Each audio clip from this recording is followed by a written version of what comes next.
Nagmamadali po ako kaninang umuwi guys dahil wala po akong service. Kaninang lunch po kasi pag uwi ko, hiniram ang ating service kaya nakapagpahinga pa ako. Pagdating ko nga po, hindi pa ako kumain ng lunch at natulog po ako saglit. Gawa ng iniisip ko nga po mamaya na lang ako kakain pagka paalis na ako. At habang inaantay ko nga po yun, yung ating service na maibalik, ayun guys, nakatulog tayo at nakaidlip. At sa wakas naman, nakapagpahinga po ako. Dahil pagdating ko nga po guys, natutulog din si Yayam. Saktong-sakto po at kaya yun, nakatulog po ako.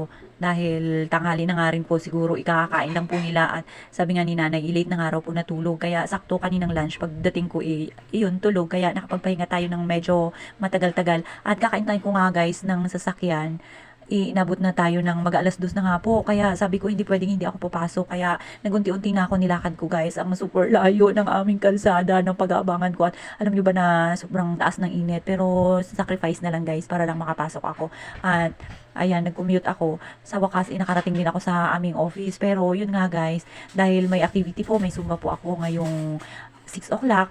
Kaya ginawa ko na yung aking mga compliance ng mabilisan dahil kailangan ko rin mag-commute pabalik pa uwi sa bahay. Alam nyo naman pagka nagko-commute tayo guys, medyo matagal nga po kasi mag-aabang pa po at ilang oras pa yung ating bubunuin. At alam nyo na para naman tayong pagong maglakad guys. At alam nyo ba, pagka ganitong oras, pagka oras ng uwian, talagang punuan yung mga multicab, bibihira po yung mga tricycle na namamasada. Depende na lang kung mga private or aarkilahin natin yung tricycle yan, mabilisan lang guys. Pero pagka ganito, punuan po talaga at mahirap magsakay. Kaya buti na nga lang guys, paglabas ko dun sa gate kanina, meron pong tricycle na lumabas. Kaya lang, parang hindi niya yata gusto na mamasada doon sa amin sa may siksikan. Kaya sabi ko, sige na lang, medyo mabait pa tayo dun guys. Hindi pa tayo nagtataray, hinayaan na lang natin. Tsaka medyo kolorong po kasi yung kanyang sasakyan, kaya hindi ko na rin po pinilit. Hinayaan ko na lang guys, nag-abang na lang po ako ulit. Buti na nga lang po, may tricycle na pauwi po ng siksikan at namamasada rin daw po siya. Pero highway lang nga po, sige na nga lang sabi ko sa kanya. At doon na nga lang po ako nagpababagay sa may Caltex. Total naman malapit na rin po yun. Yun po talaga yung Caltex, yung kanto ng babaan namin. Papasok doon kasi although lalakarin ko pa guys, medyo maganda naman po yung daan, sementado, kaya hindi rin ako mahihirapan. Pero dahan-dahan na nga lang kasi nga po medyo mainit pa nun guys. At yan po habang kanina nasa loob tayo ng tricycle, dahil mabait nga po yung driver ng tricycle guys, nakipagkwentuhan pa po siya sa atin. Sabi ko nga po magpapahatid po ako sa loob, sa may looban dun sana sa bahay. Yun nga lang sabi niya ma'am, sabi niya highway lang daw po siya. Tapos nagkwentuhan na kami guys, dahil sabi niya may mga kakilala rin daw po siyang mga pulis, mga katrabaho ko doon sa loob ng kampo. Yun na nga po. At ayun, kwento-kwentuhan, mabait din naman po si kuya. Talagang ganun lang talaga siya. Pagka sa una, dapat maayos tayo makipagkwentuhan para makuha rin natin yung loob niya. So, ayan guys, habang nakasakay po ako at nagkukwentuhan kami ni kuya, sabi niya nga po nagpaalam siya kung pwede raw po siya magsakay ng mga pang highway lang din. Sabi ko wala naman pong problema.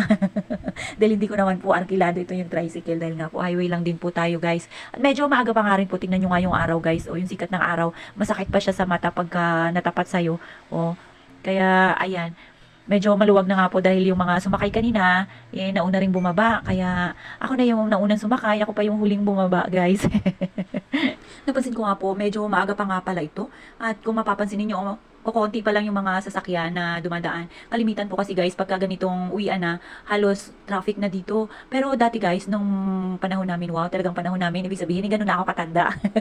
Kasi ito guys, yung lugar namin na ito, ang tawag dito is Siksikan. Pero nung time na kami-kami pa lang dito, halos yung mga tao dito guys, kakilala ko nga po. At pagka yung mga sasakyan dito, mabibilang mo lang, ilan-ilan lang siya. Kaya, yung mga multicab, mga jeep, dati po kasi wala pang multicab, jeep pa lang ang tawag yan dyan guys. Pagka namamasada, kilala namin lahat ng mga sasakyan na namamasada dito. Kaya minsan guys, nakakalibre kami. Ganun talaga pagka buhay estudyante. Ano po, konting kwento-kwento lang sa mga kakilala, 'di ba? O makakalibre na tayo sa ating pamasahe. Minsan meron pang palibreng merienda. Andiyan na nga guys, malapit na nga po pala tayo sa bahay. Nadaanan na po natin yung elementary school.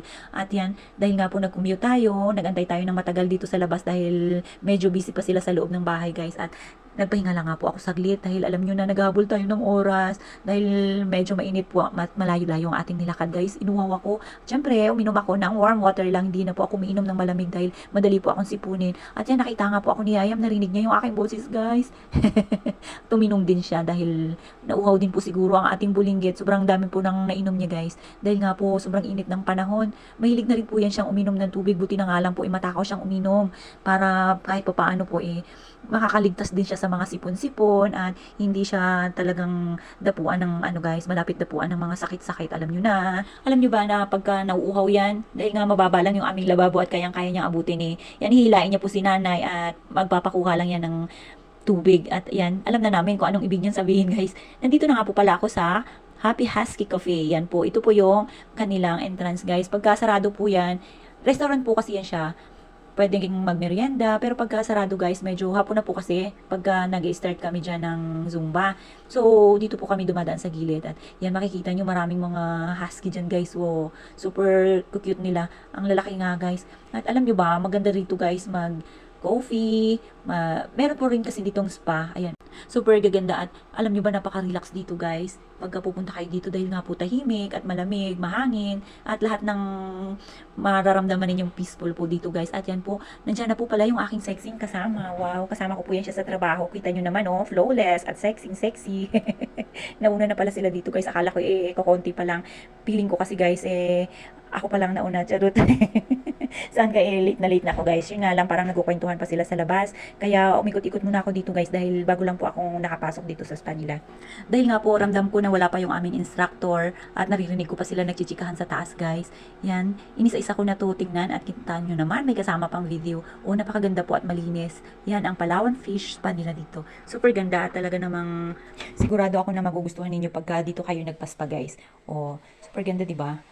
Kahit nga po ako, bago lang po ako nakapasok dito. Bago ko lang po ito naikot. Oh, wow, ang ganda. At dyan nga po pala guys, kitang-kita yung daming isda na maliliit.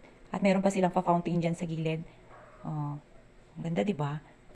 Dati po kasi pagka pumupunta ako rito, dumidiretso na po ako doon sa taas. Dahil nga po, lagi po akong late. At alam nyo na, lagi tayo naghabol ng oras. Dahil nga po, sakto-sakto lang yung ating oras guys. Pagka alis tayo ng opisina, ilang minuto lang halos yung ating tinatakbo. Kaya madalas i-late po tayo. Pero pagka na-late tayo guys, siguro mga 5 minutes lang, 10 minutes, ganun. Pero wala naman, hindi naman natatagal doon sa 10 minutes. Dahil nga po, 1 hour lang, kailangan po sulitin natin yung ating pagpapakawis pang ang ating pagsusumba.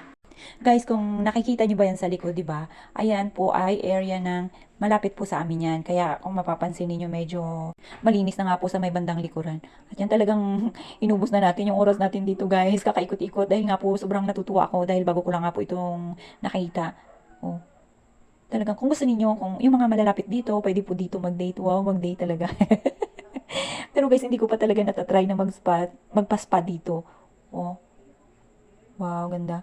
Siguro ang nakikita ko lang po kasi dito every time na pagka pupunta ako dito yung mga kasama ko na nakatambay sa labas guys dahil nga medyo gabi na nga rin po. At minsan po pagka may time na abutan ko rin po na open yung kanilang canteen. Kaya ayun, hanggang doon lang sa canteen guys pero bibihira. Pero syempre guys, ang punta namin po dito is Monday lang and Friday. Baka mga sa ibang araw nagkakataon lang pagka pumupunta kami dito wala.